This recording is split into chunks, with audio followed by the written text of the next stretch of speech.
창세기 15장 6절을 보도록 하겠습니다. 창세기 15장 6절입니다. 제가 읽겠습니다. 아브라함이 주님을 믿으니 주님께서는 아브라함의 그런 믿음을 의로 여기셨다. 지난주 설교죠. 이런 이야기를 했습니다. 하나님이 아브라함에게 하셨던 약속, 즉 창세기 12장에서 하셨던 약속이 모든 민족이 너로 말미암아 너로 인하여 이제 복을 받을 것이다 라는 약속을 했는데, 그 약속에 담긴 의미가 뭐냐 그랬을 때, 하나님의 관심과 사랑이 아브라함과 그의 가족에게만 있는 것이 아니라, 그 민족에게만 있는 것이 아니라 모든 민족, 모든 인류에게 있다, 모든 민족을 향하는 것이다 라는 이야기를 했습니다. 그래서 아브라함이 복의 근원이다 라는 것은 아브라함을 통해서 하나님의 복이 모든 인류에게 흘러가야 된다, 향해야 된다 라는 것을 의미하죠. 그래서 그런 맥락에서 하나님에 대한 신앙은 개인적 욕구나 욕망의 해결에 머무는 것이 아니라 궁극적으로는 타인과 이웃, 온 인류를 향해야 된다 라는 이야기를 했습니다. 그래서 우리가 신앙이 성숙하고 신앙이 성장한다라는 것은 뭘 의미하냐? 나를 걱정하는 단계에서 타인을 걱정하는 단계, 이웃을 더 나아가 세계를 걱정하는 단계로 나아가는 것입니다. 즉, 자기 중심에서 벗어나서 타인 중심으로 향하는 것, 이게 신앙의 성숙이다라는 이야기를 했습니다. 듣지 않으신 분들은 다시 한번 들어보시고요. 오늘은 이제 믿음에 대한 이야기를 하려고 합니다. 지지난 설교죠. 창세기 강의 이제 59번째. 그때 이제 설교하고 나서 여러분들이 피드백을 주셔서 그 피드백에 대한 응답으로 지난주 설교, 오늘 설교 하는 건데, 그때 이제 또 이런 나눔이 있었습니다. 아브라함의 믿음에 대한 우리가 이야기하면서, 그러면은 구원을 얻는, 우리가 이제 구원을 받는다, 구원을 얻는다 이런 표현 쓰잖아요. 구원을 얻는 데 있어서의 즉 구원을 얻는 믿음과 우리가 일상생활에서 하루하루 살아가면서 하나님을 의지하는 그런 믿음이 있을 텐데, 그런 거에 차이가 있는가라는 질문이 나왔습니다. 이건 굉장히 중요한 질문이고, 그 질문에 대한 답이 오늘 설교입니다. 그리고 오늘 설교는 굉장히 중요한, 우리 신앙의 어떤 여정에서 굉장히 중요한 설교니까 잘 들어보시기 바랍니다. 보통 이제 제가 중요하다 그러면은 그렇게 또 내용이 재미가 없어서 그래도 귀를 기울여서, 믿음은 기독교에서 굉장히 이제 중요한 개념이죠. 우리가 하나님과의 관계를 믿음으로 설명하고, 혹은 구원을 이루는 수단으로서 믿음을 이야기하고, 또 하나님 보이지 않잖아요. 그 보이지 않는 하나님과 연결을 믿음으로 이야기합니다. 기도를 할 때 필요한 것도 믿음이고, 또 우리가 하나님의 뜻대로 살고자 할 때 필요한 것도 믿음이고, 그래서 이게 필수적으로 기독교 신앙에서 어떻게 보면 가장 핵심적인 단어가 믿음이 아닐까라는 생각이 들고, 그런 만큼 굉장히 흔하게 사용이 됩니다. 믿음 굉장히 흔하게 사용이 되죠. 그런데 그렇게 흔하게 사용되는 것만큼 믿음에 대한 또 오해도 상당히 있는 것 같습니다. 그래서 오늘 설교를 통해서 믿음에 대한 좀 더 바른 이해가 있기를 바랍니다. 우리가 이제 아브라함을 믿음의 조상이다라고 하죠. 믿음의 조상이다라는 것은 다른 말로 하면 믿음의 원형 혹은 믿음의 표본이라는 뜻입니다. 믿음의 조상, 이런 거는. 그동안 우리가 이제 창세기 12장부터 아브라함의 여정을 쭉 살펴보면서 그의 믿음이 어떻게 변화되었는가, 이런 것들을 지금 살펴보고 있는데, 그 살펴본 걸 통해서 우리가 확인한 건 뭐냐면은, 아브라함의 믿음은 어떤 단회적인 사건이나 일회성 사건, 혹은 아브라함의 어떤 결심이나 결단이 아니라, 그런 측면이 아니라 아브라함이 하나님을 만나면서 이해해 나가고, 그런 과정에서 하나님을 경험하고, 그렇게 경험하는 과정에서 하나님에 대한 신뢰를 조금씩 점점 더 쌓아가는 과정이 믿음이다라는 것을 볼 수 있습니다. 그래서 아브라함에게 하나님에 대한 믿음은 어떤 믿음이냐면은 그 어떤 특정한 사건을 통해서 하나님 믿었다 이런 맥락이 아니라 그의 인생을 살면서 이루어진 어떤 과정, 그런 과정으로서의 믿음이다라는 것을 우리가 알 수 있습니다. 그렇게 과정으로서의 믿음이다라는 것은 어떤 걸 이야기하냐면은 이 믿음은 늘 현재적이다라는 것입니다. 현재적. 즉, 과거에 한번 믿었던 믿음이 보증수표가 돼서 그의 평생에 작용하는 것이 아니라 늘 믿는 겁니다. 늘 믿는 것.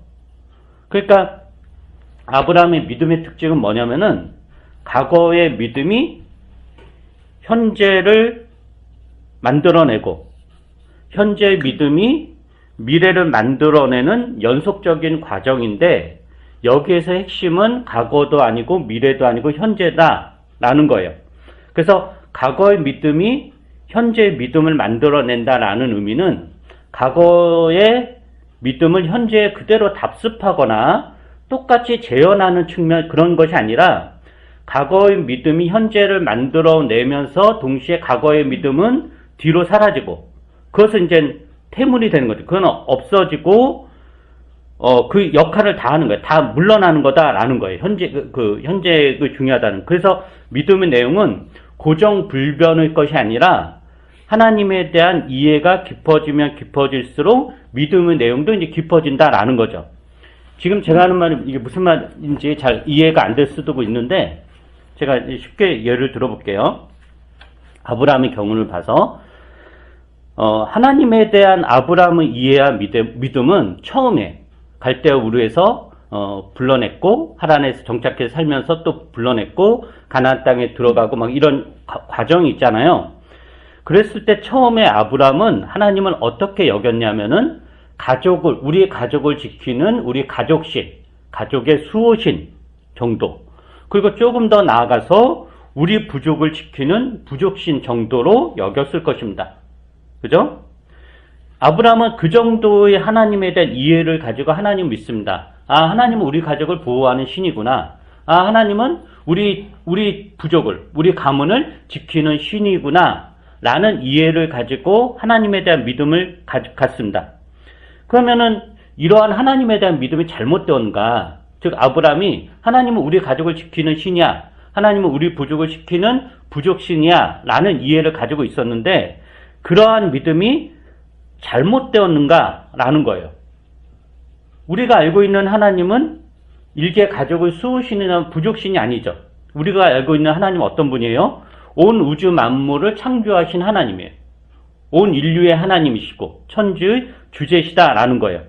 그러나 아브라함은 처음에 이러한 하나님을 몰랐고 단지 자신의 가족을 지키거나 여러 부족신들 중에서 으뜸 가는 신 정도로만 여겼던 거예요. 그래서 그러한 아브라함 믿음이 그럼 잘못된 건가? 하나님에 대한 이해가 잘못되었는가라는 거죠. 그렇지 않다라는 거예요. 즉 하나님은 아브라함이 당신을 부족신 정도로 이해를 하고 믿었어도 그러한 아브라함과 동행을 했고 그리고 아브라함을 당신의 백성으로 삼으시며 계속해서 인도해 나가십니다. 즉 하나님께서 아브라함이 하나님 부족신 정도를 여겼다고 하더라도 그러한 아브라함을 책망하거나 비난하거나 잘못되었다라고 하지 않고 그러한 믿음을 하나님이 받아주면서 아브라함을 계속적으로 이끌어 갑니다. 그리고 아브라함은 그러한 여러 가지 경험을 통해서 하나님에 대한 이해를 점점 더 깊이 넓게 가져가죠. 그래서 처음에는 가족신, 부족신 이렇게 했다가 나중에는 부족신이라는 그런 하나님에 대한 이해를 버리고 그게 과거죠. 그걸 버리고 온 천지의 주제 되시는 하나님에 대한 이해로 그의 믿음이 성장을 하고 변화합니다. 즉 아브라함 믿음이 부족신에 대한 믿음에서 천지의 주제 되시는 하나님에 대한 믿음으로 성장한다라고 하는 거죠. 그러니까 하나님을 부족신으로 믿는 그 믿음을 토대로 해서 나중에는 천주 주제 되시는 하나님에 대한 믿음으로 성장을 했는데, 그러한 과정의 연속선상에서 하나님을 부족신으로 믿은 것, 가족신으로 믿은 것은 합당하다라는 거예요. 올바른 거고. 하나님이 그것에 대해서 전혀 뭐라고 하지 않습니다. 그런데 문제는 하나님께서 아브라함이 계속해서 경험을 시켜주고 가르쳐주면서 당신을 천주 주제 되신 하나님으로 계시하셨는데도 불구하고 아브라함이 여전히 하나님을 자신의 가족이나 부족만을 지키는 그 부족신 정도로 이해하는 것에만 머문다면, 즉 거기에 고착되고 거기에 정체된다면 그 부족신으로 믿는 믿음은 굉장히 잘못된 것이고 오류이고 하나님에 대한 큰 오해이며 더 나아가 하나님에 대한 모독이 되는 겁니다. 이 가정이 이해가 되시죠?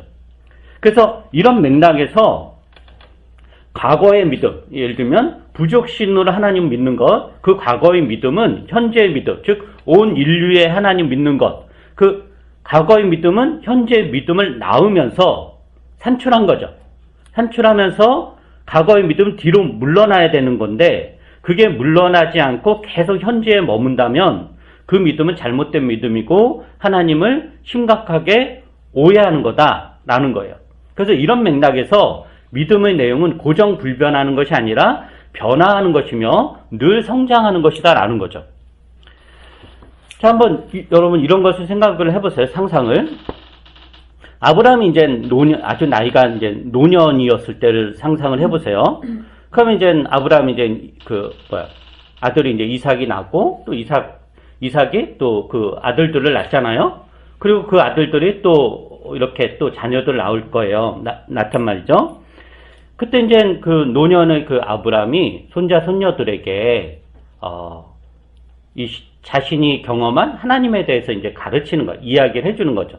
손자 손녀들이 아브라함에게 하나님에 대해서 이야기해 주세요. 어땠어요? 이렇게 이제 물었을 때 아브라함이 자기 인생 여정을 통해서 역사하신 하나님에 대한 이야기 쭉 이제 한다고 쳐봐요.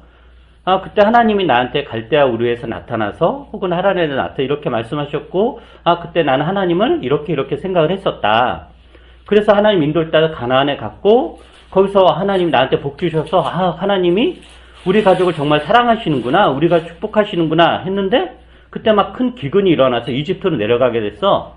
이집트로 내려갔는데 아침 거기서 이제 죽을 수도 있는데 이거 어떻게 해야 되나 하다가 나한테 순간 지혜가 생겼단다. 너희 할머니 있지? 할머니가 어릴 때 되게 이뻤는데 그 할머니를 내 누이라고 이제 속인 거야.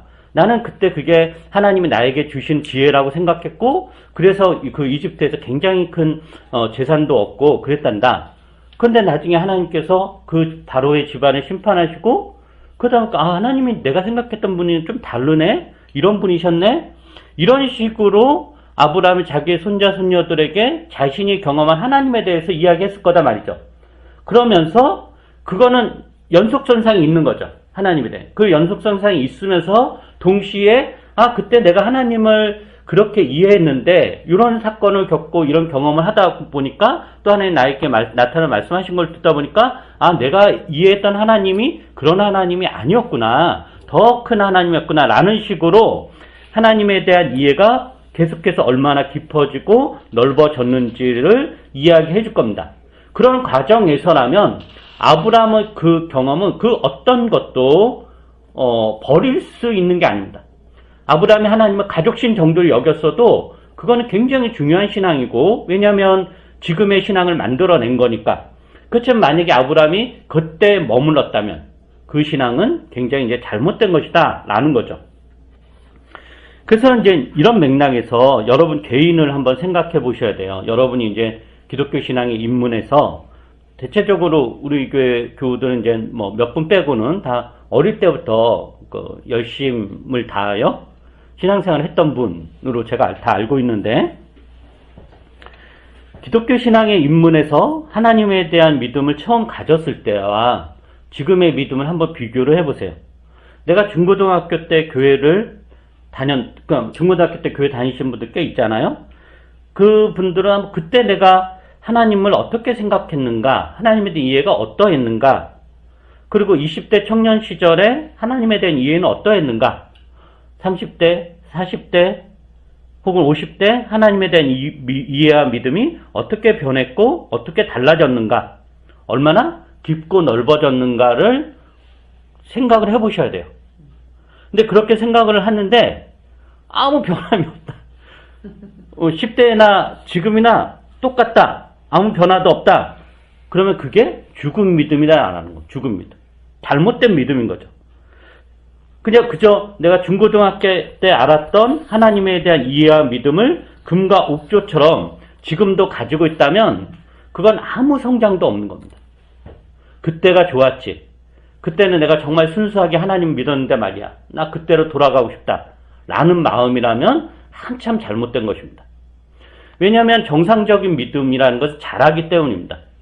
그리고 그것은 하나님에 대한 이해가 깊어지고 넓어지는 것에 대해 비례해서 자라는 겁니다. 그러므로 내가 10년 전의 하나님에 대한 이해와 지금의 하나님에 대한 이해에 있어서 아무 변화가 없다면, 아무 차이가 없다면 그것은 곧 죽은 믿음입니다. 우리가 어떤 사람이 신앙이 성숙해 가고 있는지, 미성숙한지, 퇴행하고 있는지 이거 판단하는 기준도 이와 같아요. 예를 들면 여러분이 누군가와 이제 신앙에 대한 대화를 나눈다고 쳐봐요. 하나님에 대해서, 기독교 신앙에 대해서 여러 가지 이제 대화를 나눈다고 할 때 한번 그렇게 물어보세요. 하나님에 대한 믿음에 있어서 당신이 처음 예수를 믿을 때와 지금의 어떤 차이가 있나요? 10년 전에 당신이 생각했던 하나님과 지금 생각한 하나님과 어떤 차이가 있나? 어떤 변화가 있나?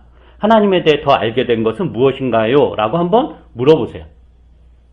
근데 그것에 대해서 아무 답도 없고 그것에 대한 이야기는 없고 그저 자기가 오래전에 배운 것, 초등학교 때 주일학교에서 배운 것, 중고등학교 수련회 가서 갑자기 방언이 터지고 성령 세례를 받은 것, 그거 하나만 기억을 해가지고, 그리고 갑자기 죽을 뻔했는데 기도해가지고 살아난 것, 그거 하나만 기억해가지고 그거 하나만 붙들고 그저 하나님에 대한 맹목적인 충성과 헌신만 애친다면 그것이야말로 죽은 믿음입니다.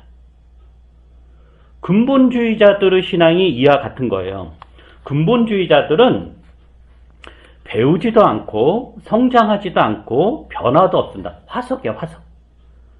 그들이 10년 전, 20년, 30년 전에 믿었던, 배웠던 그거를 금과 옥조처럼 여기면서 계속해서 이야기하는 거죠. 계속해서. 모든 근본주의자들이 그렇습니다. 오래전에 배운 그거 받아들이고 거기서 절대로 변하지 않으려고 하고 그 교리를 금과 옥조처럼 여기면서 그것을 하나님의 전부라고 여기고 그것에 대한 어떤 충성의 감정만, 열정만 점점 세게 하는 것. 이게 바로 죽은 믿음입니다. 많은 기독교는 그것을 오히려 훨씬 더 성숙한 믿음이라고 하죠. 아닙니다. 그게 죽은 믿음이다라는 겁니다. 그럼 이제 생각해 볼 건 뭐냐면은 이거예요. 처음에 이제 나왔던 질문, 구원을 얻는 믿음과 일상생활에서 하나님을 믿고 신뢰하는 믿음 간 이제 차이가 있는가? 그것은 서로 다른 영역인가? 라는 질문에 대한 이야기를 지금 잠깐 해보려고 하는데, 우리가 지금 아브라함의 믿음에 대해 살펴보고 있잖아요. 창세기 12장부터 12장, 13장, 14장, 15장을 거쳐오면서 아브라함의 믿음이 어떻게 지금 변화되어 가고 있는가? 이거를 이제 살펴보고 있어요. 그러면 이러한 아브라함의 믿음은 구원을 얻는 믿음과 관련된 것일까요? 아니면 일상생활에서 하나님을 의지하는 것과 관련된 믿음일까요? 굳이 나누자면. 이 질문을 제 기억에는 수아자매님이 하셨어요. 그죠? 어떨 것 같아요? 대부분은 후자라고 생각을 할 거예요. 아브라함의 그 인생의 그 여정에 아브라함이 여러 가지 사건을 만나면서 하나님을 만나고 또 하나님 말씀하시고 그런 과정에서 하나님께 반응하고 또 아브라함의 생활 가운데 여러 가지 반응하고 이런 거 보면서 이 아브라함 믿음은 일상생활에서 하나님을 의지하는 것과 관련된 것이 아닐까라고 이제 대부분 이제 생각할 텐데, 그러나 이 성경은 하나님에 대한 믿음을 그렇게 구별하지 않습니다. 그러니까 전혀 그렇지 않다라는 거예요. 왜냐하면은 그 사도 바울이 이제 로마서를 썼잖아요. 이 로마서는 어떤 성경이냐면은 구원이 주제예요. 구원과 관련된 그 굉장히 그 장엄하고도 웅대한 그런 서신이 로마서인데, 그 사도 바울이 로마서 1장 16, 17절에서 그 로마서를 총 압축한 어떤 선언을 해요. 한번 볼까요? 로마서 1장 16절, 17절 한번 띄워주세요. 로마서 1장 16, 17절.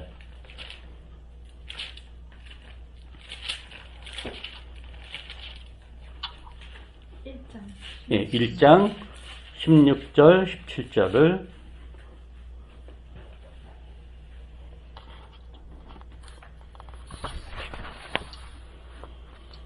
한번 제가 읽어보겠습니다. 16절, 17절. 나는 복음을 부끄러워하지 않습니다. 이 복음은 유대 사람을 비롯하여 그리스 사람에게 이르기까지 모든 믿는 사람을 구원하는 하나님의 능력입니다. 하나님의 의가 복음 속에 나타납니다. 이 일은 오로지 믿음의 근거에 일어납니다. 이것은 성경에 기록한 바 의인은 믿음으로 살 것이다 한 것과 같습니다.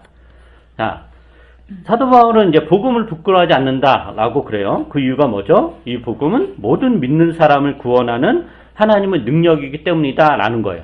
그 다음 17절 중간에 어떤 말씀이냐면은, 그럼 이러한 일, 즉 구원이죠. 이러한 일은 오로지 믿음의 근거에 일어난다라고 그래요. 즉 믿음으로 구원이 이루어진다라는 거죠. 믿음이 구원의 근거가 되는 거예요. 그렇다면 사도 바울은 지금 그러니까 구원을 얻는 믿음에 대한 이야기를 로마서에서 하고 있는 거예요. 그죠? 그러면은 이 믿음이 도대체 뭔가? 이 믿음의 근거예요. 구원의 근거가 믿음이 된다고 그랬는데 이 믿음이 도대체 뭔가를 로마서에서 아주 상세하게 이야기를 해요. 그리고 그 믿음의 예로 누구를 두냐면은 아브라함을 들어요. 그게 로마서 4장이에요. 우리가 믿음으로 구원 얻는다. 이게 구원과 관련된 믿음이에요. 그럼 도대체 이 믿음이 뭐야? 이 믿음의 내용이 뭐야? 그 믿음의 내용이 이런 거다라고 설명하는 게 로마서 4장이다라는 거죠. 그리고 그 4장이 뭐냐면은 아브라함의 믿음을 예로 드는 거예요. 그래서 우리가 오늘 읽은 창세기 15장 그 본문을 로마서 4장에서 사도 바울이 인용을 해요.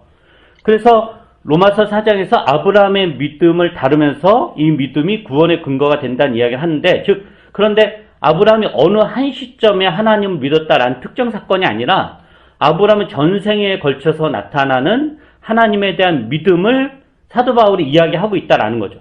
이게 곧 구원의 근거다라는 의미예요. 그렇기 때문에 구원에 관한 믿음이 따로 있고 일상생활에서 하나님과 동행하는 그런 믿음이 따로 있는 게 아니라 이 둘은 절대로 분리되지 않는다라는 거죠. 그래서 이제 우리가 초반에 했던 이야기 다시 돌아갈 수 있어요. 이런 맥락에서 구원이란 뭐냐? 구원은 늘 현재적입니다. 현재적. 과거의 구원도 미래의 구원도 현재의 구원이 없으면 아무 의미가 없습니다. 생각을 해보세요. 구원이란 다른 말로 하면 생명이죠. 생명. 생명. 그래서 영생이라고도 표현하죠. 구원을. 근데 생명이란 뭐죠? 생명. 이게 생명이라는 거는 살아있다라는 거잖아요. 살아있다. 그죠? 살아있다. 근데 살아있다는 것 자체가 늘 현재적이잖아요. 과거에 살았었다. 미래에 살 것이다. 이거는 살아있는 게 아니죠. 즉 생명이란 살아있다는 것은 늘 현재를 전제합니다. 그러기에 구원이란 늘 현재적일 수밖에 없어요. 그러므로 믿음도 늘 현재적일 수밖에 없다라는 거죠. 그러니까 우리의 구원은 늘 현재적이기에 우리의 구원을 이루어가는 믿음도 현재적일 수밖에 없다라는 의미예요. 그러기에 구원 얻는 믿음과 하나님을 일상생활에서 의지하는 믿음이 다르지 않다라는 거예요. 이거를 분리하는 사람들은 그러니까 구원을 얻는 믿음은 과거의 일이고, 옛날에 나 믿었으니까 난 구원 땡. 그리고 지금은 그냥 내가 어쨌든 열심히 하나님 믿는, 이렇게 생각하는데 그렇지 않다라는 거예요. 동일하다는 것, 분리할 수 없다는 거예요. 그러므로 우리가 어떤 특정 사건, 특정 경험을 통해서 하나님을 체험하고 하나님을 믿은 사건 자체를 가지고 그것을 구원을 얻는 믿음으로 결부하지 않아야 됩니다. 이런 이야기를 해보죠. 이제 구원은 무엇이고 믿음은 무엇인가? 라는 거예요. 구원은 무엇이고 믿음은 무엇인가?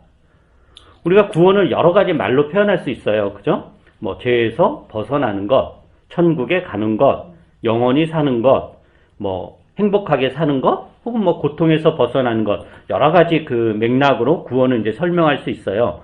그리고 이제 그런 것도 다 구원의 한 내용이죠.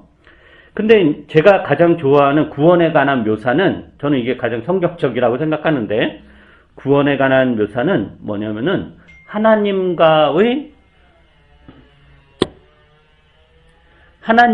동행입니다. 하나님과의 동행. 하나님과의 사귐. 이게 구원이다. 즉, 우리 인생을 하나님과 동행하는 것이 구원이에요. 그런데, 하나님과 사귐을 갖고 동행을 하기 위해 가장 필요한 게 뭘까라는 거죠. 그러니까 하나님과 동행한다는 건 우리가 인생 여정을 하나님과 함께 한다는 거잖아요. 그럼 그럴 때 가장 필요한 게 뭐냐면은 신뢰예요, 신뢰. 만약에 내가 누군가 진실된 사귐을 갖고 내 인생 여정을 같이 하기로 했다고 쳐봐요. 그게 사랑하는 사람일 수도 있고, 뭐 우정일 수도 있고, 어쨌든 그때 가장 필요한 게 뭘까요? 내가 누군가 내 인생을 같이 하겠다라고 했을 때 가장 필요한 거.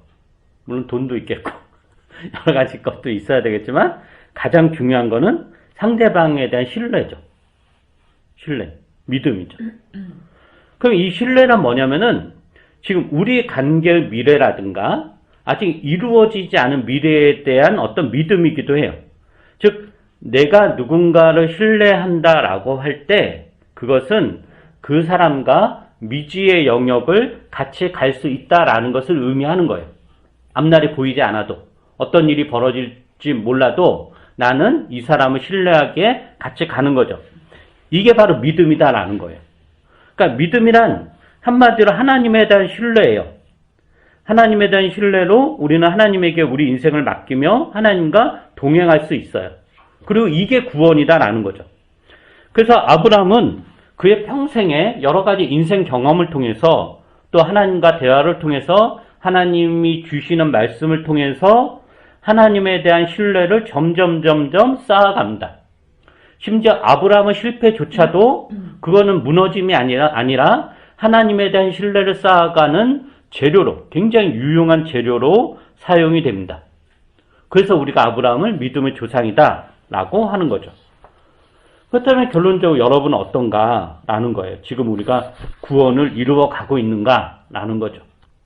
10년 전의 하나님에 대한 이해와 신뢰, 지금의 하나님에 대한 이해와 신뢰에 있어서 차이가 있는가? 더 깊어지고, 더 넓어지고, 더 두터워졌는가? 아니면은 아무런 차이가 없는가? 아니면 오히려 더 냉소적이 되어가고 있지 않은가?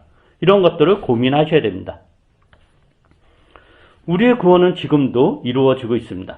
구원은 먼 과거의 일도 아니고 아직 오지 않은 미래의 일도 아닙니다. 우리는 지금 하나님과 동행함으로 하나님을 믿고 신뢰함으로 구원을 이루어 가고 있습니다. 그것을 지각하시고 경험하셔야 됩니다. 오늘 나와 동행하며 사귀는 하나님을 인식하셔야 되고 그 하나님을 신뢰하며 여러분의 인생을 경영해야 합니다. 세상을 신뢰하여 세상의 방식대로 여러분의 인생을 만들어가지 마십시오. 그것은 구원이 아닙니다. 하나님은 여러분 편이십니다. 하나님은 여러분을 넉넉하게 사랑하십니다. 하나님은 여러분을 부끄럽게 여기지 않으며 수치스럽게 여기지 않습니다. 그 넓은 품으로 받아주시며 안아주시며 우리의 손을 잡고 우리 인생의 동반자가 되기를 원하십니다. 하나님을 신뢰하십시오. 이게 믿음이며 이게 구원입니다. 기도하겠습니다. 사랑 많으신 하나님, 우리 인생에 우리가 요청하지 않았는데도 오늘날 나타나셔서 우리의 손을 잡고 우리와 함께 걸어가기를 요청하십니다. 우리가 처음 하나님 만났을 때 하나님에 대한 믿음이 생겼을 때 가졌던 그게 굉장히 소중하지만 우리가 거기에 머물지 않고 하나님에 대한 이해를 점점 더 넓게 가져가고 있습니다.